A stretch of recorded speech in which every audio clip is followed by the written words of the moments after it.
From the Center for Investigative Reporting and PRX, this is Reveal. I'm Al Edson.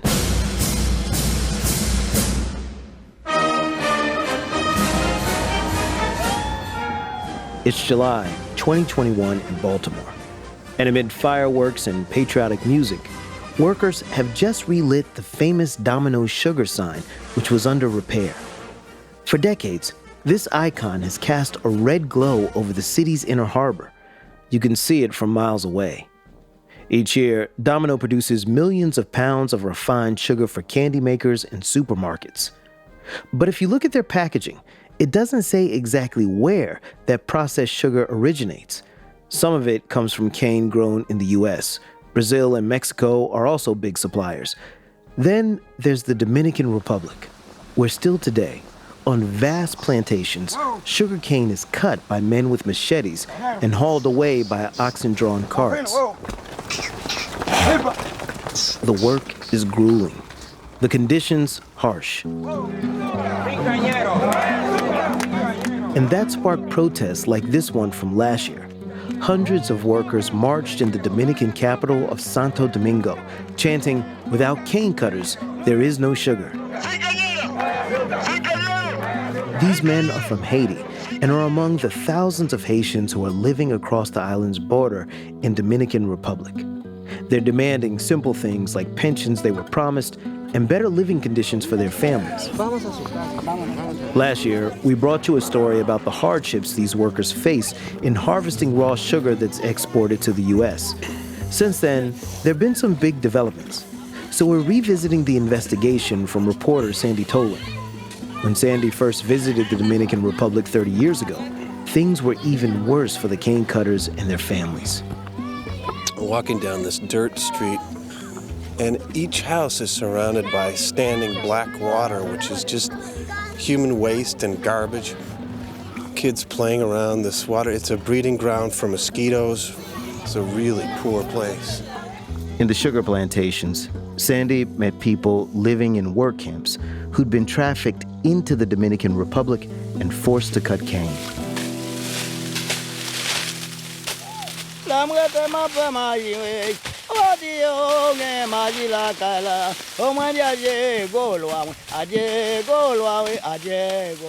He recorded this cane cutter singing in Haitian Creole, asking a spirit to lead him to a better life. In the Dominican Republic, the biggest sugar company and largest exporter to the U.S.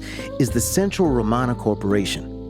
Back in the 1980s, it was bought by a group of investors led by two Americans, Alfonso and Pepe Fanjul. The company supplies millions of pounds of raw sugar for the Fanjul's empire. In addition to Domino sugar, the Fanjuls also have major interests in C&H and Florida crystals. Over the years, the Fanjuls and the Dominican sugar industry have come under pressure to improve the situation for Haitian cane cutters from local activists, human rights groups, the United Nations, and the U.S. Department of Labor. And they claim they've done just that. So Sandy decided to go back to the Dominican Republic to see for himself. His story was made possible with support from the Pulitzer Center on Crisis Reporting. Locomotives roll past undulating waves of sugarcane, their green, weedy tops blowing in the wind. We're at the eastern edge of the Dominican Republic, where the train cars are piled high with cane stalks. We're rolling into an empire, a plantation of sugar nearly the size of New York City, all the property of the Central Romana Corporation. Scattered across this territory, work camps owned by the company. They're called bates. My name is Euclides, and we are in the carretera. I'm driving with my reporting partner, Euclides Cordero Nuel. He's a Haitian-Dominican journalist who knows a lot about life here. Euclides grew up on a batey alongside thousands of other workers and their families, part of the long history of migration of Haitians to the Dominican Republic. Growing up at the batey is not easy because your parents are working in the sugarcane plantation, but the payment is very low. You just have food for like muy poquito. Very little. Very little. Euclides was just 2 years old the first time I came to report on life in the Bates. Since then, Central Romana says it's poured millions of dollars into the Bates to improve living and working conditions. We're going to check that out. We're heading towards a Bate named Cacata, Las Cacata. Cacata is a place Central Romana calls a model Bate. We walk the quiet streets, laid out in a grid about a mile long in total. At first, we see small houses in tidy rows with dirt yards, families relaxing. The kinds of uplifting images promoted on Central Romana's website, a boy in his front yard singing to Jesus. Maravilloso Jesús, milagro. But as we walk deeper into the Bate, we reach a grim-looking line of concrete barracks. Yes, okay, here we go. And just beyond, we find two cane cutters sitting on a pair of broken plastic chairs. Sandy, mi nombre es Euclides. Euclides greets them warmly in their native Creole, and they invite us to join them. I'm calling the men Julio and Cardenas. They don't want us to use their real names out of fear of retaliation for talking with outsiders. And that's the case with most of the workers we meet in the Bates. Cardenas says on a good day, he can cut about a metric ton of cane. That's 2,200 pounds. And that 1 ton gets them a little over $3 from Central Romana.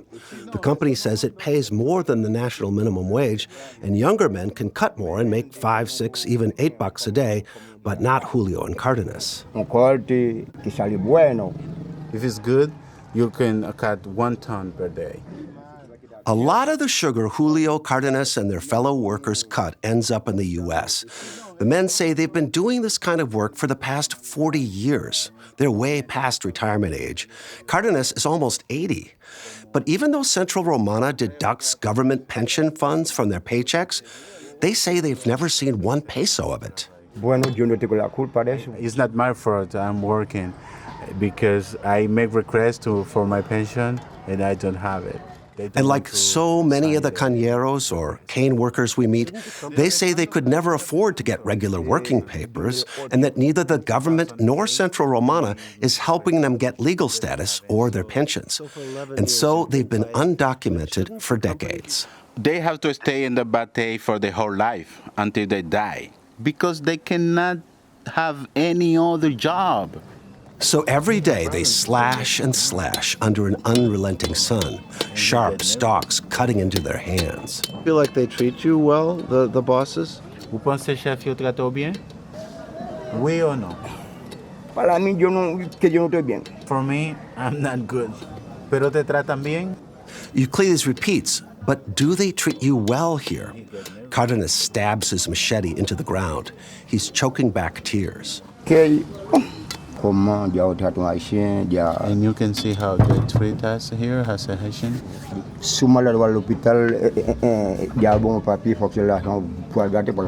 Now, if you have to go to the hospital, you have to find your own money to spend on your sickness. So if you get sick, what happens? Si un malade, ça que passe. Bueno, ya se paga la gente. Tú tienes que morirse. If you don't have money, you're going to die. There's so much more we want to ask them, like, what were your dreams when you first came from Haiti decades ago? But we never get that chance, because just as we're about to ask another question, Señor. two armed men in uniform pull up on a motorcycle. Buenos días. Buenos días. ¿Con qué autorización? They want to know, what authorization do we have to talk to the workers? You guys, you have to understand us. We are protecting interests here. Okay, let's go. Protecting interests here is paramount. By one estimate, Central Romana generates nearly $1.5 billion in revenue every year, a lot of it from raw sugar exported to the U.S.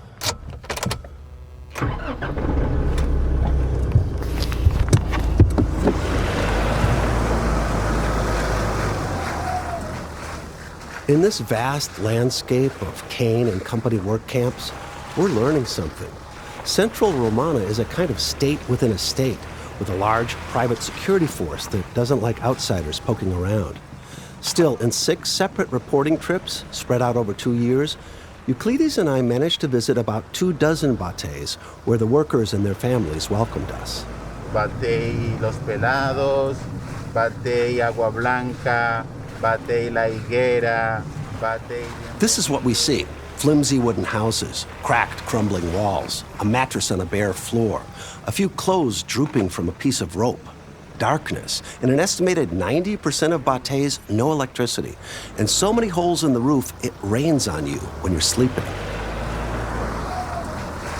Seeing all this, it really hits you when you realize that fabulous modern luxury is 10 minutes away. We drive past the international airport toward the turquoise Caribbean. To another property of Central Romana, one the tourists know by a different name. Hello. How are you? Casa de Campo. Thank you. And which way do I go? Good morning from Casa de Campo here in the Dominican Republic. Here's our view this morning. When the Fanjuls bought the sugar operation nearly 40 years ago, Casa de Campo came with it. The luxury resort bills itself as the best in the Caribbean. Alfonso and Pepe Fanjul, when they're not at their West Palm Beach mansions, enjoy a huge house here called Casa Grande. And the resort is a popular destination for A-list celebrities, European royalty, U.S. presidents.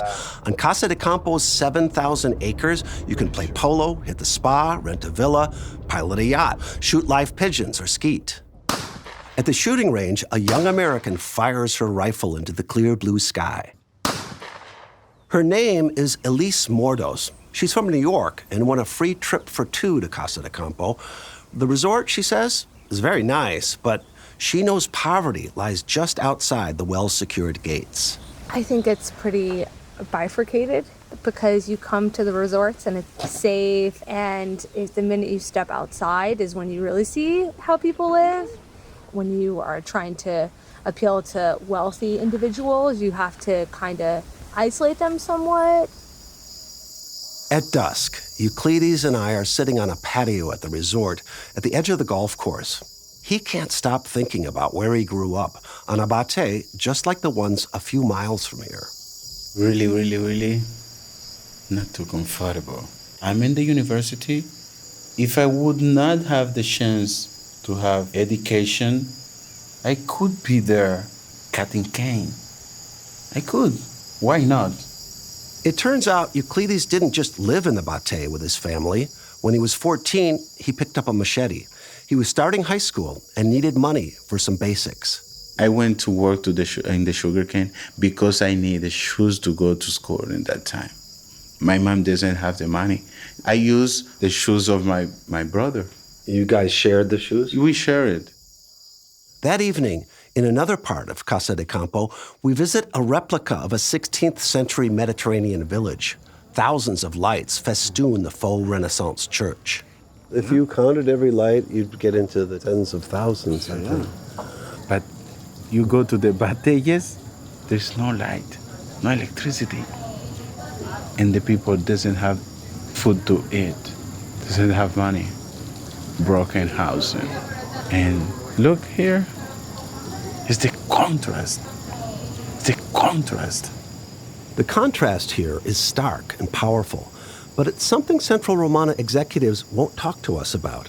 For months, the company's top PR guy repeatedly denied my requests for interviews, though they did provide written responses to some of my questions. But we still wanted a tour. So one day, Euclides and I drive to company headquarters to try to talk to someone. No one came out to meet with us here either. It's a private company, we're told, but we're invited to stay and read a glossy coffee table book about Central Romana. Un siglo de historia, Central Romana Corporation. We read about the company's 25,000 employees, its cattle, real estate, and tourist businesses, and how Central Romana treats its workers with, quote, respect, and provides health care for all cane cutters and their families. When it comes to health care in the bateys, we get a very different picture. A study by the Dominican Ministry of Health shows child malnutrition rates are sharply higher than the national average. We spoke with dozens of Central Romana workers and with doctors who said many cane cutters and their families have limited access to company health care and almost never see the inside of Central Romana's state-of-the-art hospital. Guests of Casa de Campo, on the other hand, get priority attention at the hospital, according to the resort's website. As for the medical vans Central Romana sends into the bates, workers say they're hard to access and aren't nearly enough to treat their many ailments. In Bate 80, Euclides and I arrive as an after-work baseball game is in full swing in the dirt streets. The workers we meet here say they've gotten repeatedly sick from spraying herbicides, severe headaches, backaches, dizziness, nausea, double vision. More than 30 workers in multiple Central Romana bates described a range of these symptoms. More than half of those cited insufficient protective equipment like ripped aprons, loose-fitting boots, and faulty masks. This man says he sometimes sprays herbicides for a week without a working mask. And they don't care about it? No, And they say, tomorrow we back and bring you new one. And they don't appear with the new one. He's not the only one complaining of lax safety protocols. One fumigator we interviewed showed us how he mixes big vats of chemicals in an open barrel with a stick. And then we meet another worker who says he fell gravely ill after spraying herbicides. This man's name is Raoul Jean Herville. Raoul is 49. He migrated from the eroded lands of Haiti's northern coast about 20 years ago and has worked the cane ever since. For the last 2 years, he says he's sprayed chemicals for Central Romana. During that time, he was diagnosed with HIV. Raoul says because of the chemical spraying, he also had trouble breathing. El producto que hace daño a mí. Como yo siento maloso todo día. After a year of fumigating work, Raoul tells us, he started getting the flu, fever. Then came the rashes, burning skin. His respiratory problems grew worse. In November 2018, Raoul tells us, he collapsed on the job. Yo caí 28 noviembre 2018. His fellow fumigators took him to the hospital, the public hospital, not Central Romana's, where he was diagnosed not only as HIV positive, but with tuberculosis. Raoul believes the exposure to herbicides nearly killed him and that his bosses didn't care. If you die, it's your problem. They don't say anything. Are they compensating you at all for your disability? Ni pasai, no matter. Never. They don't give me anything. Raoul tells us he needs a ride to the medical clinic. We tell him, sure, we can go on Tuesday. We return, but before we can get to Raoul, we're spotted by another security guard. He's Central Romana police. He have a gun. He showed the gun. The guard starts following us. He doesn't want us talking to people. Then he orders us to leave. I walk toward our truck. Euclides goes to find Raoul. We meet up at the edge of the bate. Raoul dives into the back seat, face down. He's terrified that Central Romana security will spot him with outsiders. Okay, so we've got Raoul. We're taking Raoul to the doctor. So now Raoul is lying down in the back seat, so he's not going to be noticed. We try to get Raoul to his doctor, but we can't find her. And by this point, Raoul's exhausted. He says he just wants to go back to the bate. Euclides and I say goodbye. We make plans to meet up on our next visit. Raoul walks off. His shoulders slump as he raises a bony arm to flag a scooter. We soon discovered that the health problems reported by the fumigators seem to go way beyond Raoul and the other men we've interviewed. dolor de cabeza que tiene, ¿cuál es? Algo eso que me agarre la cabeza, que me puede durar 3 horas. Euclides and I are in the town of Guaymate. Several dozen men are giving statements to an American attorney and his legal team for a series of lawsuits back in the U.S. I'm Robert Vance. I'm one of the plaintiff's lawyers in the case. One lawsuit on behalf of the Haitian fumigators cites chronic health problems due to pesticide and herbicide exposure. So far, nearly 400 fumigators have given statements to Vance's team for a lawsuit involving a company that sells the chemicals to Central Romana. We asked them a series of questions. Have you had any of the following symptoms? Eye irritation, skin irritation, vomiting, diarrhea, nausea, stomach ache, headache. The health problems echo what we've been hearing from Raul and the other fumigators. Me dijiste que tenía irritación de ojos, ¿sí? Sí, sí. Okay. Robert Vance's lawsuit targets the chemical manufacturer Drexel, but in another suit, he takes on Central Romana and the Fanjul family corporation. Fanjul Corporation is directly responsible for the conditions of the bates where the cañeros and the fumigadores live, to the use of the pesticides. They have never really been required to do what is ethically and morally right by their employees, because no one has forced them to. The Fanjul Corporation did not comment on the suits. A Central Romana spokesman wrote, "We are very surprised to hear the workers' claims and that all workers have the required protective equipment." It won't be easy to hold either company legally responsible in the U.S. for chemical contamination problems in the Dominican Republic. There's the question of jurisdiction, and Central Romana won't divulge its corporate structure, or the size of the Fanjul family's stake, or exactly who's calling the shots. What's more, according to documents filed in U.S. federal court, Central Romana is incorporated in the British Virgin Islands, a tax haven that helps keep company assets and ownership secret. Robert Vance's lawsuits are facing potential setbacks, and even if they're successful, it'll be too late for some fumigators. Eso fue su was this? A few months after our visit with Raul, Euclides and I returned to Bate 80 to see how he was doing. But he wasn't there.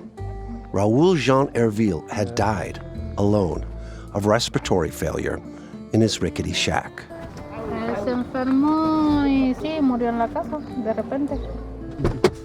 With some friends and neighbors, we went to the place where Raul was buried. We just came here to pay respect. We walked through a small graveyard just outside the Bate and stopped at a mound of dirt. Here lay Raul's body. There's just a stick in the ground painted white. Doesn't have a name. Nothing written there. It's a shame a man like Raul, who worked many years in sugarcane, just buried in the dirt. There is no cross. Make me very sad, because this man worked hard, and he doesn't deserve this. He doesn't deserve this.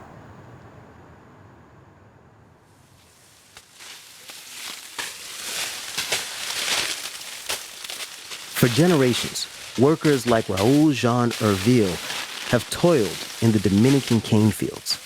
Coming up, we meet a man who decided to speak out. These people live, born, and die in this same paradise, but they live in it as slaves. That's next on Reveal.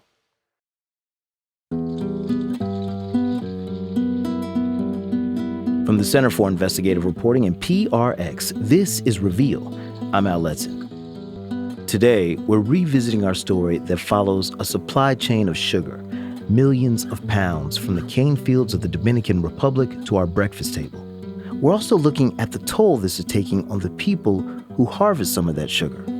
They're Haitian migrants living in ramshackle work camps or bates. When Sandy Tolan started reporting on the Dominican sugar industry, the situation was a nightmare. He met people forced to work on sugar plantations guarded by men with shotguns like prisoners. He also found a spark for change. Here's Sandy.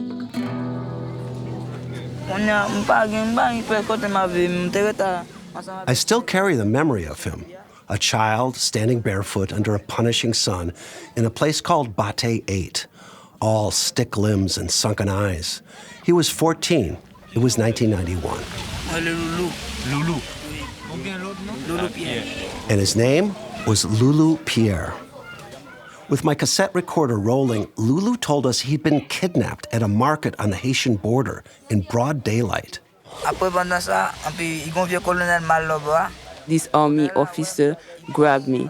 I started to run, but he was armed. They put me in a red Daihatsu truck. There were 25 of us in the truck. I was the youngest.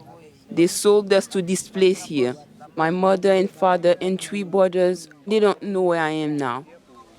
This is just terrible. The men who grabbed Lulu, as we reported at the time, were part of a massive human trafficking ring aided by the Dominican military that had been going on for decades. Haitian and Dominican officials signed off on the selling of Haitian workers to cut cane in the Dominican sugar industry. The traffickers dumped Lulu in Bate 8, part of a government-owned plantation. The bosses gave him a machete and said, "If you want to eat, you've got to cut the cane." But Lulu told me he couldn't do it. When we met him, he'd been fishing in the pesticide ditches beside the cane fields to try to get some food to survive. Today is Sunday. I haven't had anything to eat since Friday. I can't do this work. So I resolved not to do it and see what God is going to do with me. I have to go home. My reporting partner Alan Wiseman and I worked with a Catholic aid worker to try to get Lulu home. For decades, I'd think about Lulu Pierre and wonder if he ever got back to his mother. So when I returned to the island 3 decades later, I tried to find him. Working with reporter Euclides Cordero Nuel, I looked in the Dominican Bates, went to the Haitian border, and to Lulu's hometown in Haiti. Is it possible they would?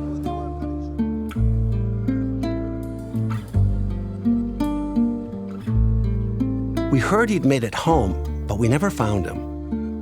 Turns out, the story we found wasn't about Lulu. It was about all the other people still living in the Bates. As Euclides and I started traveling the country, we learned of efforts in recent years to break up the trafficking rings, ban child labor, and hold sugar plantations accountable. Who ignited that push for change?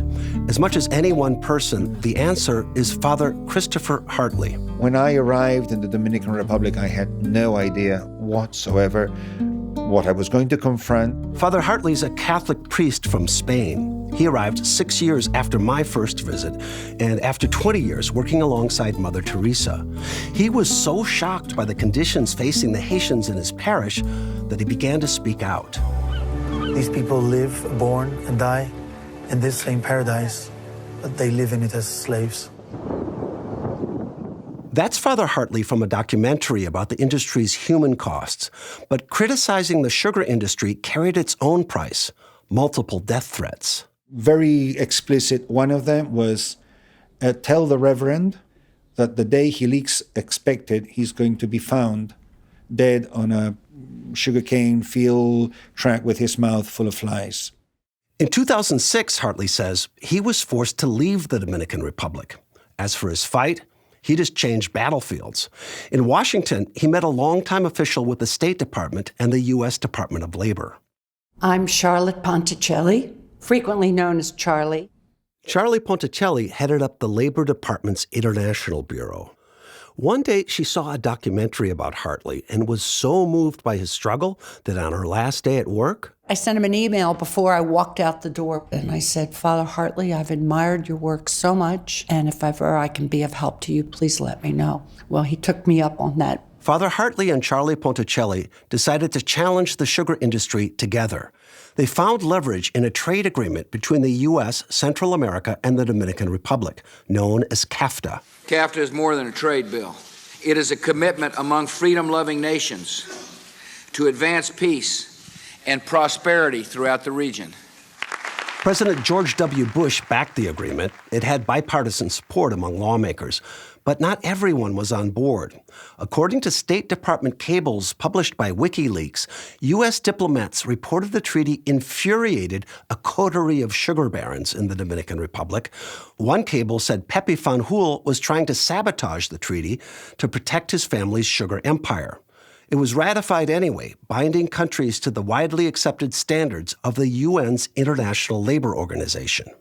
With CAFTA in place and with Ponticelli providing advice, Father Hartley walked the halls of Congress. Me in Capitol Hill, it was like, like Mickey Mouse running the Vatican.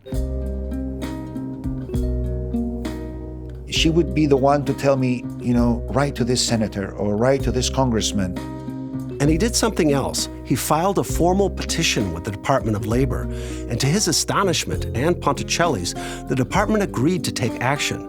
They sent teams to the Dominican Republic to report back on the conditions in the sugar industry. The U.S. Labor Department published its report, which was tremendous. The report was released in 2013 and cited evidence of forced labor and child labor, many of the same problems I had reported on in the 90s. Dominican sugar plantations criticized the report, and especially Father Hartley. As a follow-up, Father Hartley asked Charlie Ponticelli to travel to the Dominican Republic, where she saw the bates for herself. It was like a nightmare. Workers are walking around with rags that are falling off of them. And when you think of the money that's made off the backs of these workers, the injustice and the stupidity of it, you just want to say to somebody, why don't you clean this up? This is crazy. The Dominican government was under growing pressure to clean things up. Some big sugar companies did just that. In fact, one company Father Hartley had tangled with, the Vicini Group, reportedly made the most progress. I saw it for myself when I toured the Vicini operation. New housing with electricity and running water, buses to ferry kids to school, soccer fields, medical clinics in the bates. Still, the Labor Department encountered resistance within the Dominican sugar industry. In follow-up reports, it said some companies weren't fully on board with the reforms. I wanted to know which ones, so I reached out to the Labor Department's International Affairs Bureau. They wouldn't give me an interview or release internal documents about this, but other government sources told me the biggest obstacle was Central Romana. Father Hartley was hearing the same thing. They have videos, photographs, interviews of the members of the Department of Labor who have regularly gone down to the plantations of the Fanjul family, had the freedom to speak out and say what their eyes have seen. You would not need to interview Father Hartley. The department contends that forced labor is still an ongoing problem in the Dominican sugarcane fields. But officials won't name names or share details. They say that's not in their mandate.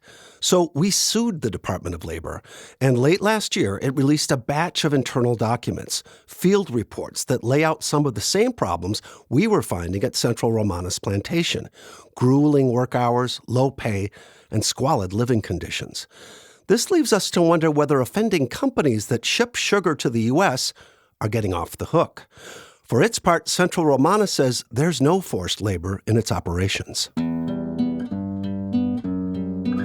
The issue of forced labor has been getting renewed attention in recent years, and some companies that export goods to the U.S. are facing new scrutiny. A disturbing new report is exposing evidence of widespread labor abuse in the lucrative palm oil industry.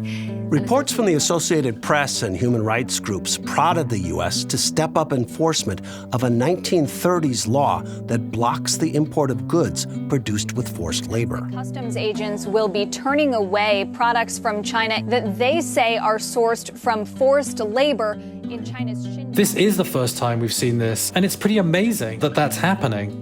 Duncan Jepson directs the anti-trafficking group Liberty Shared. For 2 years, he investigated labor abuses at one of the world's biggest palm oil producers.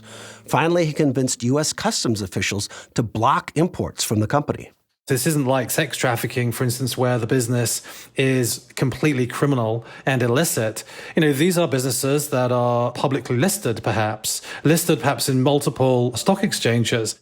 Jepson says companies can use all sorts of social controls to keep workers trapped. We're talking about coercive forces that are psychological, coercive forces that are driven by debt, and that's slightly more subtle than methods of violence.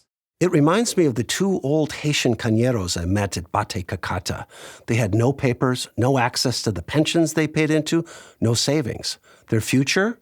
Work in the cane fields into their 80s. We're talking about people who have very little financial resources, and therefore they are very, very vulnerable and fragile to any kind of financial shock.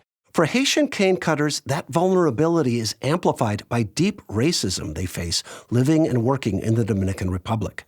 And these tensions go back many generations. The culture said that we are the children of Spain. Eddie Tejeda is a Dominican migration expert. He says decades-old racial violence and stereotypes create a racialized Dominican self-image that says, we are white and we are Catholic. We are not black. We are not poor. We don't practice voodoo. These attitudes help shape policy. For years, the government has resisted providing legal status for tens of thousands of Haitians and their children. Many of them were born in the Dominican Republic and are stateless. In this context, Eddie Tejeda says few Dominican officials are concerned about the conditions facing Haitian cañeros. It's very, very shocking. But I don't think this is a kind of priority for the authorities. Dominican officials say this is a priority. In a short statement, the Dominican embassy in Washington claimed broadly that the government is making great strides in tackling poverty, but provided no details about what they're doing in the Bates. The Dominican government's failure to address many of the problems facing Haitian migrants means that some end up trapped. The human trafficking and child labor that I saw 30 years ago may be just about gone, but as Duncan Jepson said, there's more to forced labor than physical restraint. It can be coercive, like very low wages that amount to involuntary work. Another area of forced labor is debt, from which workers cannot escape.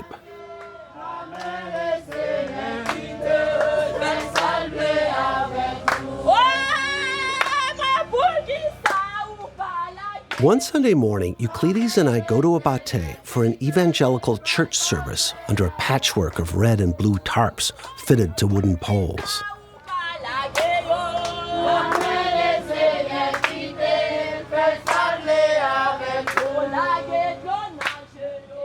We're with a couple. I'm going to call them Efrain and Noni because they're also worried about the risk of talking to reporters.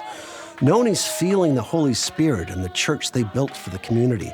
She paces back and forth in front of the congregation, microphone in her hand, leaning back, giving it everything. The entire congregation is calling out, clapping, laughing, crying, giving praise.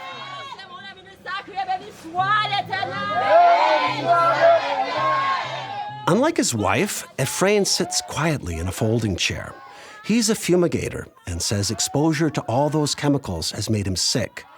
And in spite of Central Romana's promise to provide free health care to workers, he says he has to pay for much of it himself. All that has pushed him into spiraling debt.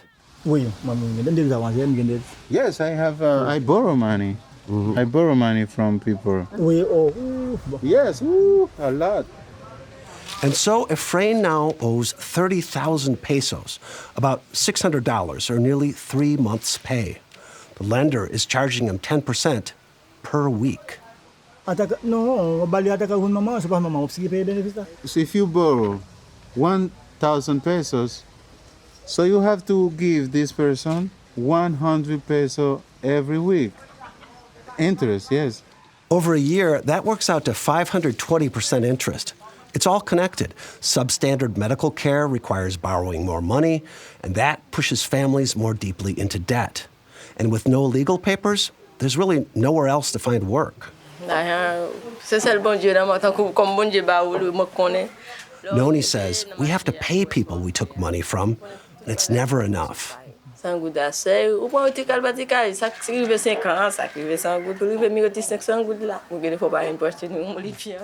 We spoke with more than 24 cane workers who told us their low salaries forced them into the hands of moneylenders who operate in nearby towns. Efrain told us it's a brutal cycle. The cane cutters are in debt, until they die. I asked Central Romana about this. A spokesman said in an email that, like other companies, Central Romana has no control over the borrowing habits of its workers.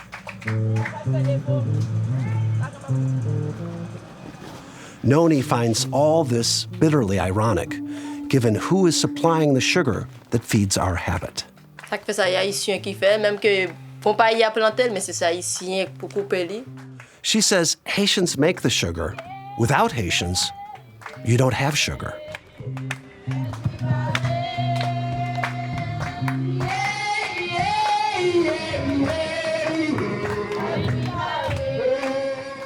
As powerful as Central Romana is, there are efforts to make it more accountable to the cane cutters and their families. That's coming up next on Reveal.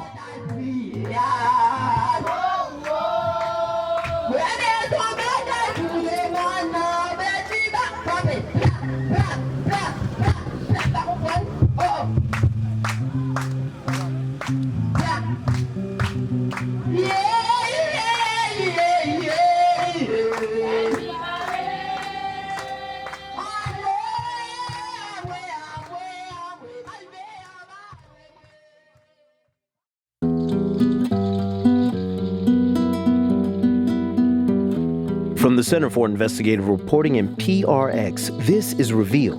I'm Al Edson. This week's show is from Sandy Tolan and Euclides Cordero Nuel. They spent more than 2 years investigating one of the biggest exporters of sugar to the U.S., the Central Romana Corporation, a company with close ties to the powerful Fanjul family of West Palm Beach, Florida.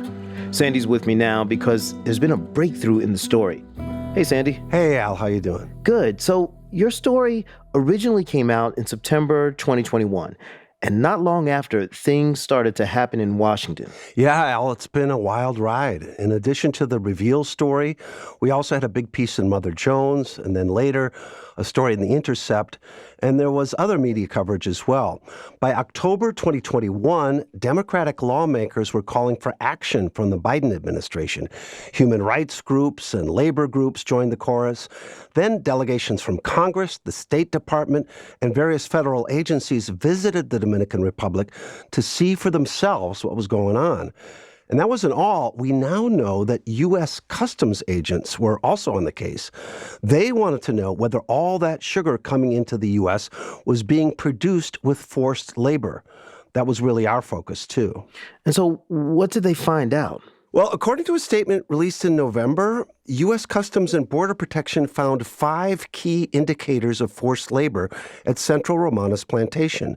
What's called abuse of vulnerability, isolation, withholding of wages, abusive working and living conditions, and excessive overtime. And here's the big news. On the basis of those findings, the United States imposed a ban on all imports of raw sugar from Central Romana. They made that announcement on the day before Thanksgiving. Wow, that is huge. Remind me, how much sugar are we talking about here? Well, Central Romana shipped nearly 300 million pounds of raw sugar to the U.S. last year. And we know it flowed into the supply chains of major brands like Domino and Hershey. Now, that's about 7% of total raw sugar imports. So this probably won't have a huge impact on consumers in the U.S., but it is a huge deal for the Dominican sugar industry. And Al, I just wanted to say that we're also seeing a lot of these actions from the U.S. government. In recent years, U.S. Customs has blocked imports of palm oil and seafood from Malaysia and cotton from China based on evidence that these products were also produced with forced labor. So what has been Central Romana's response to this ban on its sugar? The company released a statement saying it disagreed vehemently with the decision and challenged U.S. Customs pretty much point by point. Central Romana says it's committed to providing safe employment and talked about the need to continuously evolve our work environment and the living conditions of our employees. You mentioned that Central Romana had been under a lot of scrutiny. You'd think that the company would have seen all of this coming and done something about it. Well, there are really two parts to that answer, Al. As we mentioned, the Fanjul family of Florida are part owners of Central Romana.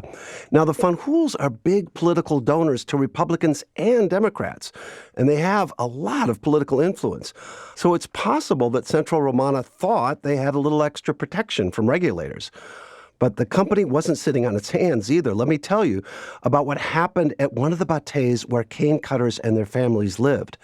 Officially, its name was 82A, but it was known by most people as Hoyo de Puerco, literally pig hole. Hola.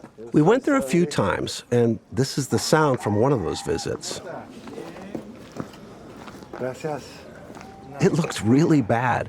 Dank, crumbling dwellings with bare mattresses or even just single sheets on the concrete floors. And like an estimated 90% of Central Romana's bates, Hoyo de Puerco had no electricity. That just sounds inhumane. Yes, and then in November of last year, we got word that something was going down. Central Romana had sent workers with bulldozers and armed guards into that bate. We got some cell phone video that shows how they razed the settlement to the ground. And as for the residents, they were loaded onto trucks and moved to other bates. Wow, so instead of making improvements, the company just wiped the place out. Al, we have satellite images that showed how it was erased from the map. Why would Central Romana do something like that? I mean, people were actually living here, right? They've just wiped out their homes. Well, a company spokesman said in an email it was all part of an improvement plan that they say started in 2010. But the thing is, people had known about this place for years. It was cited in a scathing human rights report back in 2015. And it's hardly the only Central Romana bate in terrible condition. Now, at Hoyo de Puerco, the timing of the destruction was curious, to say the least. It happened just before U.S. diplomats were due to visit Central Romana's plantation and that particular bate. And if they were trying to improve the company's image, it doesn't seem to have gotten them very far, at least in the eyes of the U.S. government. Okay, so Central Romana's raw sugar is banned from the U.S. What's next? Now, the Dominican government has said they plan to get involved, and Central Romana has talked about working with the U.S. to resolve the issue. Interestingly, though, the company has also released a much more defiant statement in Spanish, saying nothing about cooperation and denying allegations of forced labor. Now, there is a process under which the company can ask to have the sugar ban lifted, but that could take months, if not longer. What about the cane cutters and their families? What will happen to them? That's a really important question. As we mentioned in the story, Al, some Haitian cane cutters in the Dominican Republic are basically stateless. They have no documents, no work permits, and so on. They're extremely vulnerable. In recent months, Dominican authorities have stepped up deportations of Haitians. There's a growing climate of fear and, frankly, long-running racism towards Haitians. So we don't know where this will lead. Another thing to keep in mind, after the Fanjuls were sued for their treatment of Jamaican cane cutters in their home base of Florida, the entire Florida cane industry mechanized. And that effectively sent the Jamaicans back home.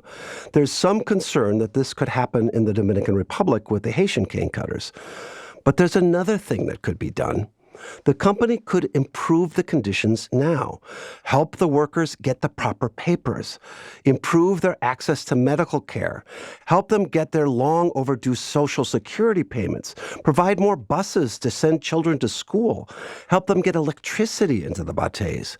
And instead of charitable handouts of handy wipes and blankets, as we saw recently, real wages and benefits to the cane cutters to live a more dignified life. Some of this is happening at other sugar companies, so we know it can be done. Sandy, thanks so much for bringing us this story. Thanks for having me, Al. Sandy Tolan is a journalist and author based in Los Angeles and a professor of journalism at USC Annenberg. Sandy's work on the Dominican cane cutters also appeared in Mother Jones magazine. His stories include some amazing photos of workers and their families. You'll find a link on our website at revealnews.org. This week's show was edited and co-produced by Michael Montgomery. Additional editing by Taki Telenidis. Special thanks to reporter Euclides, Cordero, Nuel, and the Pulitzer Center on Crisis Reporting. Victoria Baranetsky is our general counsel. Our production manager is Amy Mustafa. Original score and sound design by the dynamic duo, Jay Breezy, Mr. Jim Briggs, and Fernando, my man, Yo Aruda. They had help from Claire C. Note Mullen, Catherine Steyer Martinez, Stephen Rascon, and Jess Alvarenga. Our digital producer is Sarah Merck. Our COO is Maria Feldman. Our CEO is Robert Rosenthal. Our interim executive producers are Brett Myers and Taki Telenidis. Our theme music is by Camarado, Lightning. Support for Reveals provided by the Reva and David Logan Foundation, the John D. and Catherine T. MacArthur Foundation, the Jonathan Logan Family Foundation, the Ford Foundation, the Heising Simons Foundation, the Hellman Foundation, the Democracy Fund, and the In As Much Foundation. Reveal is a co-production of the Center for Investigative Reporting and PRX. I'm Al Letson. And remember, there is always more to the story.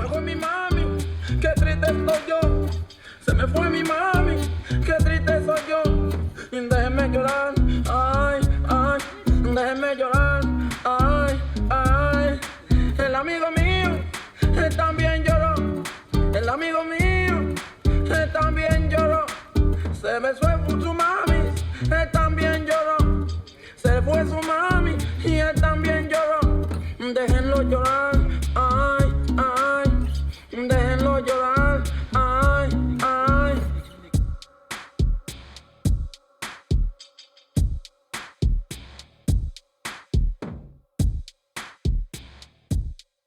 El amigo mío.